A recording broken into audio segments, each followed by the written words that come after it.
This war is not dangerous because of missiles. It's dangerous because of a miscalculation. A miscalculation so serious, it could reshape the entire Middle East, because in this conflict, winning may not even be the goal anymore. Sometimes, just surviving is enough. Most people look at this conflict and immediately simplify it. They see three major players: the United States, Israel, and Iran. And from that perspective, it feels straightforward. A powerful military alliance on one side, a regional power on the other. So naturally, the assumption becomes, this is a conventional conflict, one that should follow a familiar pattern.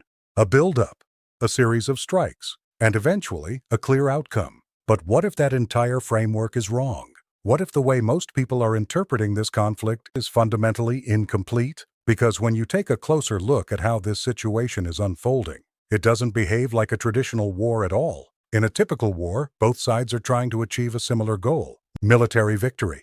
They measure success through territory gained, targets destroyed, or the weakening of the opponent's capabilities. But in this case, analysts suggest something very different is happening. This is not just a clash of militaries, it's a clash of strategies. On one side, you have forces built around speed, precision, and decisive outcomes. On the other, there are indications of a strategy focused less on direct confrontation and more on endurance, disruption, and long-term pressure. This kind of approach is often described as asymmetric warfare, where a weaker side avoids direct battles and instead looks for ways to offset the strengths of a more powerful opponent. That can include things like targeting economic pressure points, stretching supply lines, or turning time itself into a weapon. Instead of trying to win quickly, the objective shifts toward making the conflict last longer and more costly. And that changes everything. Because if both sides are operating under completely different definitions of success, then the entire idea of who is winning becomes much harder to answer. One side might measure progress in terms of immediate results. The other might measure success simply by continuing to operate, absorbing pressure, and forcing the conflict to expand over time. Recent analysis even suggests that strategies like these are designed to impose wider regional and economic costs rather than deliver a quick battlefield victory, which means what looks like a slow or unclear outcome may actually be part of a deliberate approach. And that's where the real complexity begins, because once a conflict stops following predictable patterns, it becomes far more difficult to control. Escalation becomes harder to manage, timelines become uncertain, and the line between progress and stalemate starts to blur. So what we're seeing may not be a simple war with a clear direction. It may be something far more complicated, a situation where both sides are moving forward, but toward completely different end goals. And if that's true, then understanding this conflict requires more than just looking at headlines. It requires rethinking what victory actually means. In the early stages, expectations around this conflict were very different. The prevailing assumption was that any major escalation would be fast, controlled, and limited in scope. A short operation, a precise objective, a clear beginning, and a clear end. That's how modern conflicts are often framed, especially when advanced technology and intelligence capabilities are involved. The idea is simple: identify key targets, apply overwhelming pressure, and achieve results before the situation has time to expand. From a strategic standpoint, this kind of approach is designed to minimize uncertainty. But conflicts don't always follow the script, because once actions begin, they trigger reactions, and those reactions are shaped not just by military capability, but by political decisions, internal dynamics, and long-term strategy. According to various analysts and publicly available reports, the reality of this situation has turned out to be far more complicated than initial expectations suggested. Instead of a quick resolution, the situation appears to be evolving into something more prolonged and much harder to predict. And this is where the idea of miscalculation becomes critical. In strategic terms, a miscalculation doesn't always mean a mistake in execution. Sometimes it means misunderstanding how the other side will respond. Because planning is often based on assumptions, assumptions about behavior, timelines, and pressure points. But if those assumptions are even slightly off, the entire outcome can shift. What was expected to remain contained can begin to expand. What was designed to be decisive can become uncertain. And what was meant to reduce risk can end up creating more of it. One of the key challenges in situations like this is that escalation is not always linear. It doesn't move in a straight line from action to resolution. Instead, it can branch out in multiple directions at once: military, economic, and political. Each layer adds complexity. Each response introduces new variables, and over time, those variables start to interact in unpredictable ways. This is why analysts often focus not just on what is happening, but on the gap between what was expected to happen and what is actually unfolding. Because that gap is where uncertainty lives, and uncertainty, in a high-stakes environment, is where risk increases the fastest. The longer that gap remains unresolved, the more difficult it becomes to bring the situation back under control. Decisions become reactive instead of strategic. Timelines begin to slip, and the original objectives can become harder to define. So what we're seeing here may not simply be a conflict that is continuing. It may be a situation that is gradually moving beyond its initial boundaries. And once that happens, the focus shifts from execution to containment. Because the real challenge is no longer just achieving an objective. It's preventing the situation from escalating into something much larger than originally intended. Here's where the situation becomes genuinely concerning. At the core of this conflict is a fundamental imbalance, not just in power, but in objectives. Because when one side is focused on achieving a clear and decisive victory, and the other is focused on simply enduring the pressure, the entire nature of the conflict begins to shift. This is no longer a contest of who can win faster. It becomes a test of who can last longer, and that distinction is critical.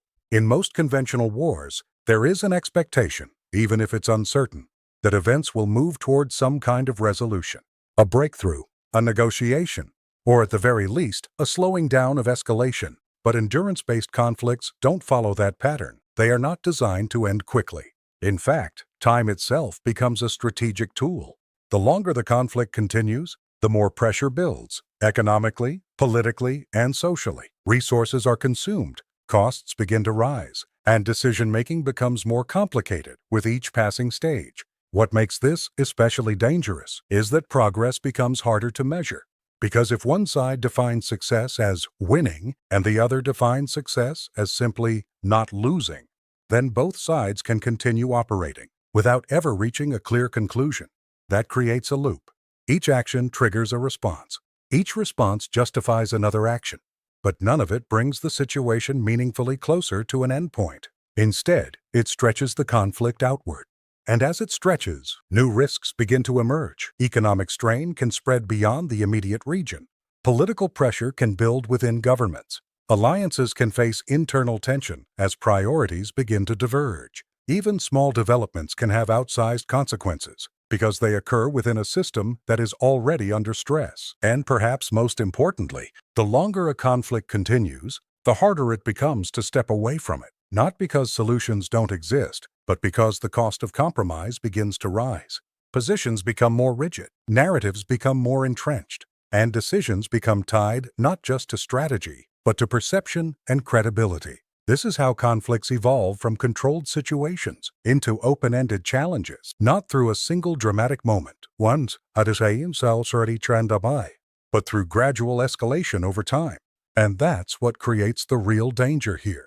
It's not just the scale of the conflict. It's the structure of it, a system where continuing feels easier than stopping, where pressure builds faster than resolution, and where every additional step forward makes turning back more difficult. So the risk is not only about what happens next, it's about how long this dynamic can continue before the accumulated pressure forces a breaking point. Because in conflicts like this, the outcome is not always decided by a decisive victory, but by how much strain each side and the system around them can absorb before something gives way. At this point, it's important to understand something clearly. This is no longer just a regional issue. Conflicts like this don't stay confined to borders, and they don't remain limited to the countries directly involved. They expand outward, often in ways that are less visible, but far more impactful over time. One of the first areas where this becomes obvious is in the global energy market.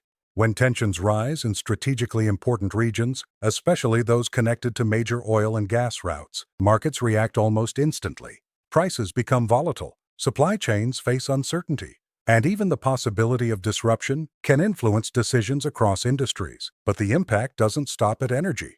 Global trade begins to feel the pressure as well. Shipping routes may become riskier, insurance costs can increase, delays start to appear in supply chains that depend on stability, and in today's interconnected world, even minor disruptions can have cascading effects. A delay in one region can lead to shortages in another. A price increase in one sector can ripple across multiple industries. This is how a localized conflict starts to influence the global economy. And then there's the political dimension.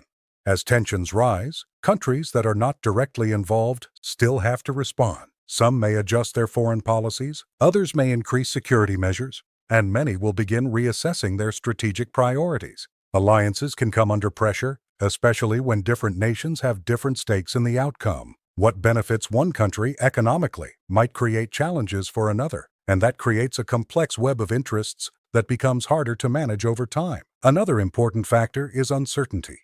Markets, governments, and institutions all rely on a certain level of predictability. But when a conflict introduces ongoing uncertainty, decision-making becomes more cautious, investments may slow down, long-term planning becomes more difficult, and risk management starts to take priority over growth. This kind of environment doesn't just affect large systems. When it eventually reaches individuals as well. From fuel prices to the cost of goods, the effects can become visible in everyday life. And all of this reinforces a key point. This conflict doesn't stay contained. It spreads, economically, politically, and strategically, not always through direct confrontation, but through interconnected systems that link regions together. That's what makes modern conflicts different. They don't need to expand geographically to have a global impact. The connections are already there. So when pressure builds in one part of the world, the effects don't remain isolated. They travel. And as they travel, they create new layers of complexity that make the situation harder to stabilize. Because now, the challenge is no longer just about managing a conflict. It's about managing its consequences across an entire global system. At this stage, when analysts step back and look at the broader picture, they often narrow the possibilities down to two realistic scenarios. Not ideal outcomes, not clean victories, but plausible paths based on how similar conflicts have evolved in the past. The first scenario is what could be called a managed conclusion. In this outcome, all sides gradually move toward a point where continuing the conflict becomes less beneficial than stopping it. But instead of a clear victory or defeat, what emerges is something more ambiguous. Each side presents its own version of events. Statements are made, objectives are framed in ways that highlight progress, and narratives are shaped to support the idea of success. From the outside, it may look like resolution, but in reality, it's closer to a mutual de-escalation, where no one fully achieves their original goals. This kind of outcome is not uncommon. It allows governments to step back without appearing to concede. It reduces immediate pressure. It stabilizes markets, and it creates space for diplomacy to re-enter the conversation. But it also leaves many underlying issues unresolved, which means the conflict may pause, but not necessarily disappear. The second scenario is more complex and potentially more difficult to manage. Instead of moving toward de-escalation, the conflict transitions into a prolonged phase, a situation where there is no clear endpoint, no decisive turning point, and no immediate incentive for either side to step back.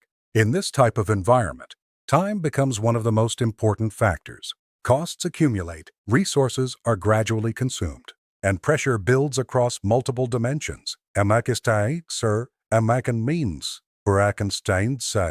Military, economic, and political. The outcome is no longer determined by a single event, but by a process, a slow and continuous process, where endurance, adaptability, and resilience begin to matter more than rapid gains. This is often referred to as a war of attrition. And historically, these kinds of conflicts tend to be unpredictable. They can last longer than expected. They can expand in unexpected ways. And they can place strain not just on those directly involved, but on the broader systems connected to them. What makes this scenario particularly challenging is that it doesn't offer a clear off-ramp. There is no obvious moment where one side can decisively claim victory and bring everything to a close. Instead, the conflict continues until external pressure, internal constraints, or changing circumstances force a shift. And even then, the resolution is often incomplete. When you compare these two scenarios, one thing becomes clear. Neither offers a simple or definitive outcome. One leads to a controlled but partial resolution. The other leads to a prolonged and uncertain struggle. Both come with trade-offs. Both involve risks, and both reflect the complexity of the situation as it stands today. So rather than asking which scenario is more likely, the more important question may be this: which path introduces the least long-term instability? Because in conflicts like this, the end is not just about stopping the fighting. It's about what kind of reality is left behind once it stops. So maybe the real question isn't who is going to win, but instead, how long can this continue before something breaks? Because in conflicts like this, the turning point doesn't always come from victory. Sometimes it comes from exhaustion.